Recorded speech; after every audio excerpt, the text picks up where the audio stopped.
Good morning, folks. This is Gunner from Gunner's Garage. It is Tuesday morning, March 18th, and it is a little bit chilly. It's been breezy here, but we're in Texas, so no worries.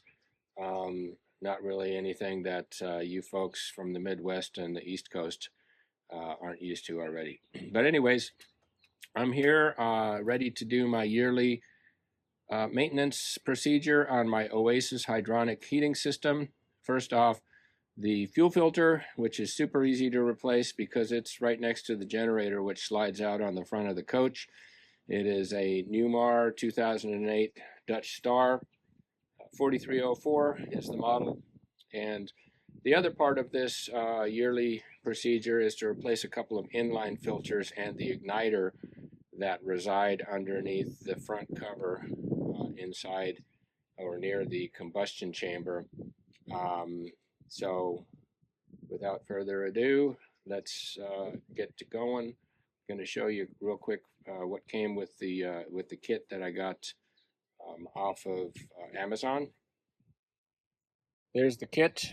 There's the Garber filter, and there's the igniter with the two small, look like compressed brass, granulated brass, whatever you want to call it, filters that go inside the unit itself.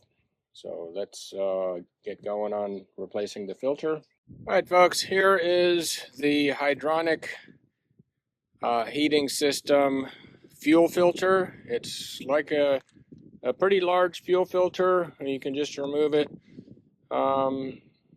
with a oil filter type wrench. And so that's what I'm going to do now. And so you basically need a couple of rubber plugs. You actually need one. I'm not sure which size I need, because when I fill the new filter with diesel fuel to make sure there's no air in the lines preventing any normal starting of the furnace, I'm going to want to put the fuel into the holes in the inside of the filter, the outside ring of holes, and not down the center, because the center is where the filtered fuel comes through, and so you don't want any possible contamination going into your system. There's my new filter. Got a little catch can right here and 5 gallons of diesel. So with that said, I'm going to go ahead and loosen this filter up. It shouldn't be too tight.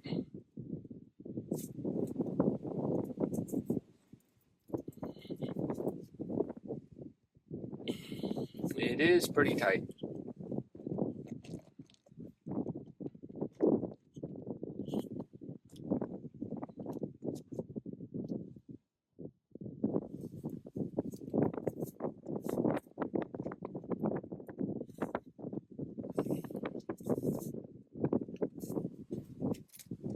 Okay, folks, I had to hold the bracket. It's kind of a flimsy little bracket that it's attached to, so you don't want to put too much torque and bend that bracket. The bracket actually says Oasis on it right there. So I've got this filter loose. It's just like an oil filter, and I've got a little catch can here that I can let the filter go into. And so what I'm going to do is I'm going to fill up the new filter with diesel fuel and ahead of time, and that way I can quickly just put the new filter on there and not allow a lot of diesel fuel to come down from these lines right here, creating some air in the system. I'm not sure if that would create a problem or not. It has an electric fuel pump on the system. I've replaced the fuel pump once since I've owned this coach for about 3 years. Here we go. Okay, here we go. So I've got the new fuel filter filled up with fuel, and I've got a plug in the center. I'm going to remove the plug, and I'm going to get this thing ready to put the new fuel filter in there. Got the new fuel filter in one hand. I always wear rubber gloves because I don't like getting diesel or oil or anything on my hands. It's not healthy for you. There we go. And the new one in place right away.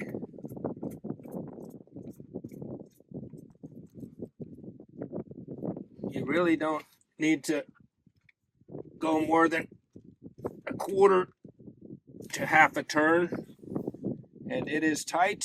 So now that's pretty much all there is. Drain the old filter. You can dispose of it in the trash.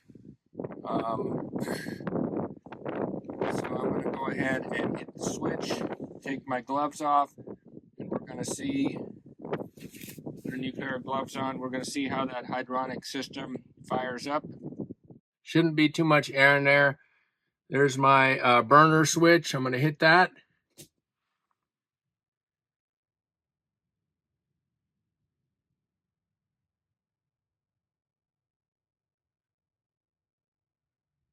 There we go. There we go. I like that sound. So that was simple enough. You get the cover off here. It's running, it's purring, it's running good. You can see the flames in there actually. There's the flames in there. We're good to go. Okay, folks, here we are. I'm about ready to do the second part of the yearly maintenance on my hydronic heating system. It's an Oasis hydronic heating system. The other brand you may run across would be Aqua Hot. I'm not sure which one's better, which one's worse. They all do about the same thing. It's like a little furnace inside your coach that provides hot water and provides heating inside the coach. And these screws all have to come off. And this front cover, there is actually some components. There's a couple of little filters. There's an air filter, a couple inline filters that need to be replaced, and also an igniter. That's supposed to be a yearly maintenance item. I've owned the coach, honestly, for over 2 years and have not yet done any maintenance other than replacing those fuel filters, which I think are super, super important. But this year I decided to do the yearly maintenance. With that said, I'm going to remove all these screws and we'll see you in just a second. The first filter is really easy to get to. It is a filter for the air system. There's an air pump right here that blows air into the furnace, which gives it its nice clean burn. And that filter is right here. Not sure how you can tell whether it's dirty or not. It doesn't look dirty. It sits inside this cover right here, so probably not too dirty. There's an air source right here. You can see this hose right here that allows air into the system. It's actually outside air because it's going down into the bottom of the coach here. And so with that said, I'm going to go ahead and replace that little filter.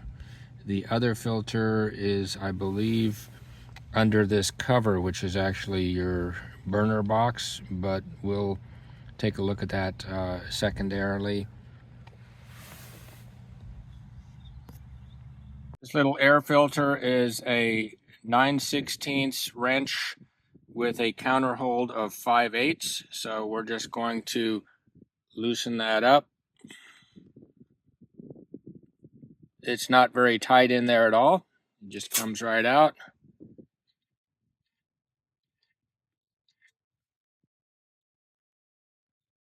I'm not sure how to tell if it's dirty or not. It doesn't matter. They want you to replace this once a year. Right there.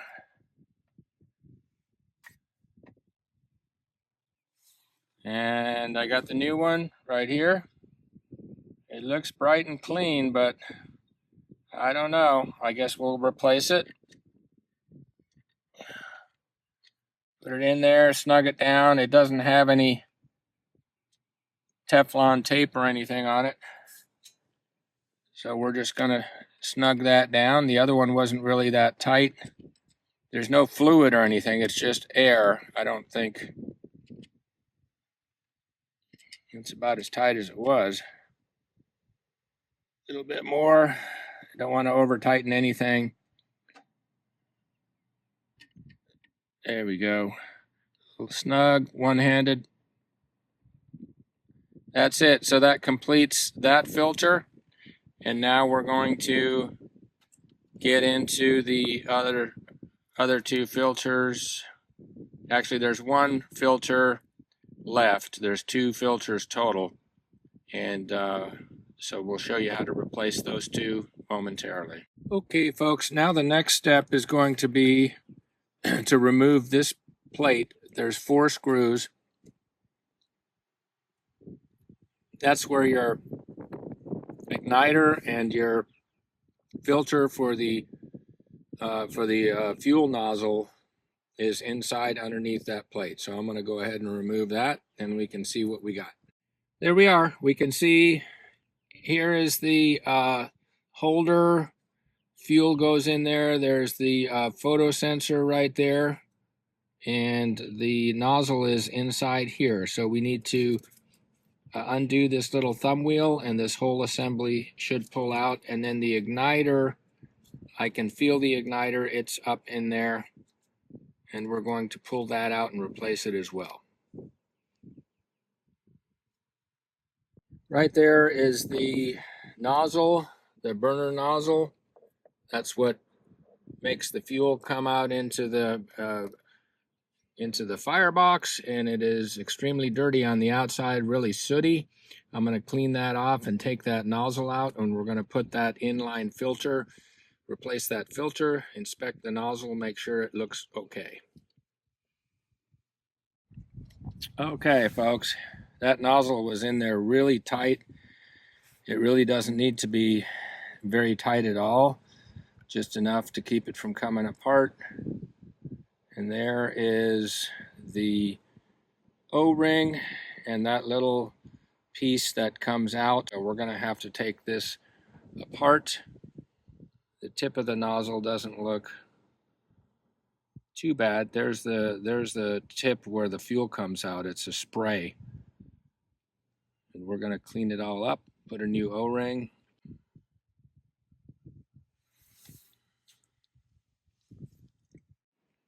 So folks, this is the nozzle for the furnace, and you can open this up with a crescent wrench and a 5/8 wrench. I've already loosened it up a little bit. They're not very tight. They shouldn't be very tight. And so when I unscrew this, you'll see what's going on inside there. The actual nozzle itself is inside these two pieces that screw apart. So this is coming apart, and there's the nozzle right there. There's the little piece that is the actual nozzle that goes inside here.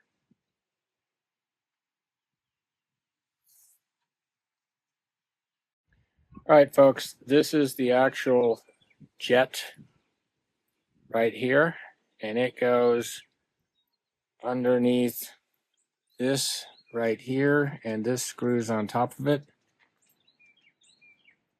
This jet is like a jet and a carburetor. I wanted to make sure that the nozzle was clean, so I took a single strand. I was going to use my compressor and blow it out with an air nozzle, but then I thought this thing is so small, if I lose grip of this thing, it's kind of like a jet on a carburetor, but even smaller.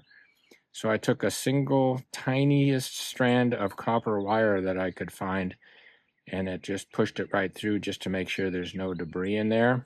So what my next step is going to be is to put this, I've already cleaned this out here. It should be clean. Yep, I can see right through there. You can see it. It's clear. There's nothing in there. I used some cleaner right here that I have. It's like brake cleaner, different brand. And I'm going to take this jet. Everything is clean. And I'm going to screw this jet. You can see through there. I'm going to screw this jet back, these two pieces back together again. It should pretty much just screw together by hand until the last bit.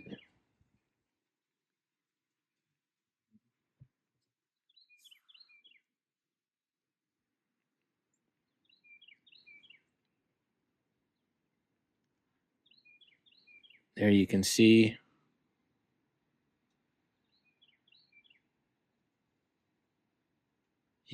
that little jet inside this nozzle is centered.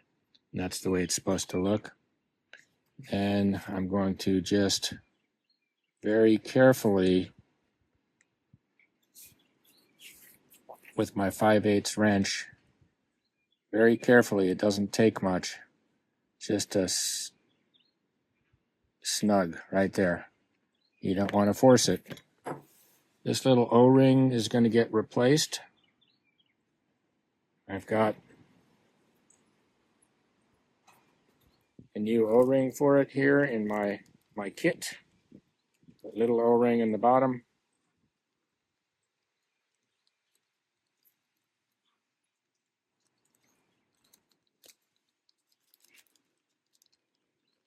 This little filter right here goes into the hole where this screws in. So this little filter, this little brass knurled looking filter, and there's the O-ring right there. There we go, new O-ring installed. The old one is right here. So we're going to walk this over with the filter back over to the coach where the assembly is that contains the photo eye, and we're going to reinstall this, and then we're going to go ahead and install a new igniter as well. All right, folks, I have replaced that little filter that goes in there, and then the nozzle assembly screws back in place. There's the old one. Can't really tell dirty or clean, but you know, it's like a bunch of little granules of brass or something, and I guess it's porous enough it allows the fuel to go through there. But then I'm going to screw this nozzle assembly back in place right here. They should go in right there.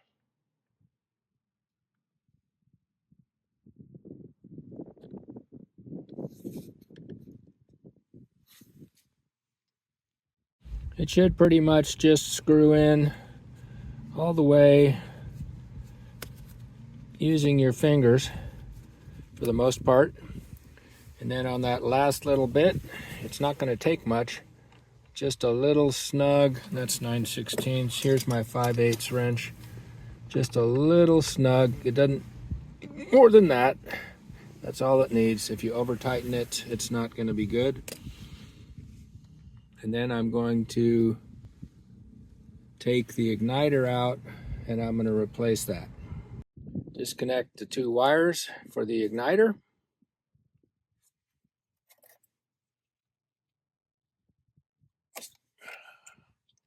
There's a little pin. The igniter is back behind here.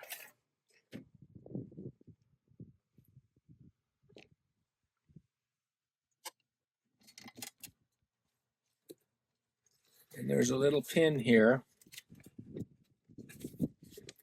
It's almost like a cotter pin, and it holds the igniter in place. There's the little pin. I just pulled it out. The igniter can probably be saved just in case. So I'm going to pull that igniter straight out of there. And you'll see what it really is. That's the igniter right there. So I'm going to save the old one. The end of it looks like it got a little hot, but I think it's okay.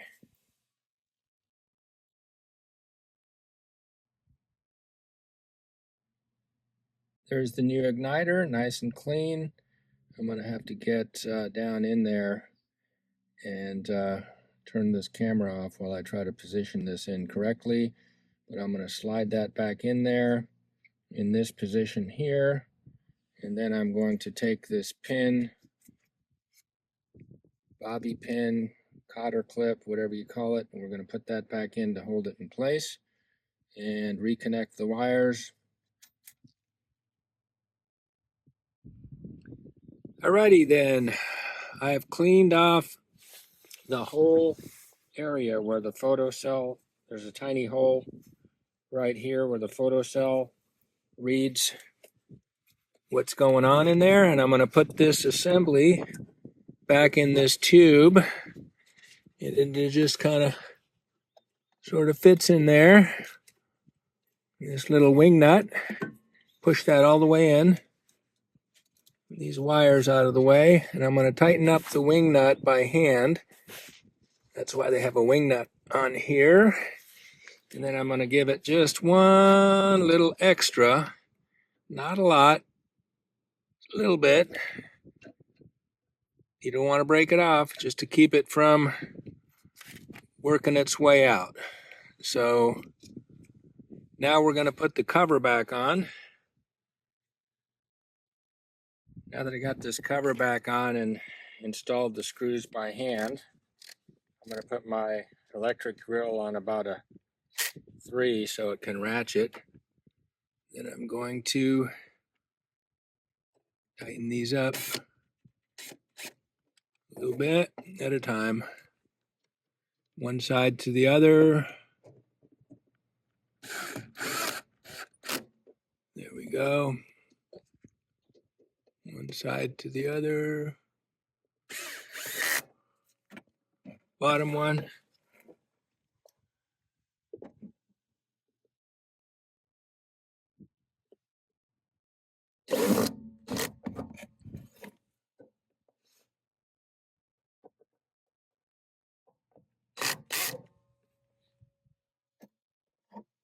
Get me a handheld Phillips cross tip and just put my hand on it, make sure they're all tight enough. Just making sure that these are snug, which they are. Number 3 is just about perfect.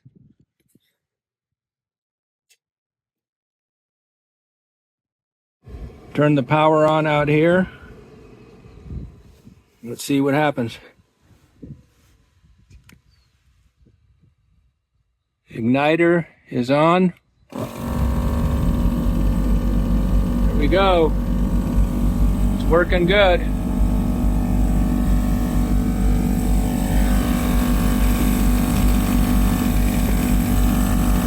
See the flame in there. There it is. Doing good. Sounds good too. Okay, folks. Now that a burner is continuing to run, and I've went ahead and put the front cover back on, you can still see the ignition in there. It's burning, it's running. It sounds like a little motor. That's flames in a hydronic heating system, which is a mini furnace for your motor coach. And I will talk about how hard or easy that this could be for anyone. All right, folks, some reflections of this job and the difficulty level. If you are used to doing things like this or more complicated things than just changing some filters, then you should be able to handle this on a scale of 1 to 10 difficulty. 10 being the most difficult. This is probably about a 5 or a 6. Now, some tips that I can give you are make sure you buy some brake aerosol brake cleaner from an auto parts store to help you to clean these little parts, and make sure you have little containers of some sort to put the little nozzles and things that you are trying to clean. And just take your time. Just don't misplace, don't drop any of the screws on the ground, because little screws tend to bounce and then you can't find them. I didn't have that problem, but I've been doing this sort of thing for years. That doesn't mean I still can't drop one. Also, don't over tighten anything. If you have an electric screwdriver, battery powered screwdriver, they mostly have a torque adjustment a collar on the end. Set that to about a 3. Double check with your handheld Phillips screwdriver as you're putting these covers back on. You don't want to break off any of these screws because they're stainless steel, and that'll be it. You won't be able to get the broken piece out. So everything seems to be running fine. The only thing that I haven't replaced yet is that photo sensor. That's supposed to be replaced every 3 years. I kept the igniter as a spare, just in case. Just kept it in a plastic Ziploc bag in the same compartment right next to the Oasis Hydronic heating system. It's easier than trying to remember where you put it if it's right there. That's about all I got. If you like this video, if you think you can handle it, give it a try. If not, call somebody that does this professionally. There's a lot of other videos out there showing how to do this, but this is Gunner at Gunner's Garage, and this is how I did it. But the easiest part, obviously, is replacing that spin-on fuel filter. The other part's quite a bit more difficult, especially if it's your first time doing it. So stay safe. We'll see you on the road.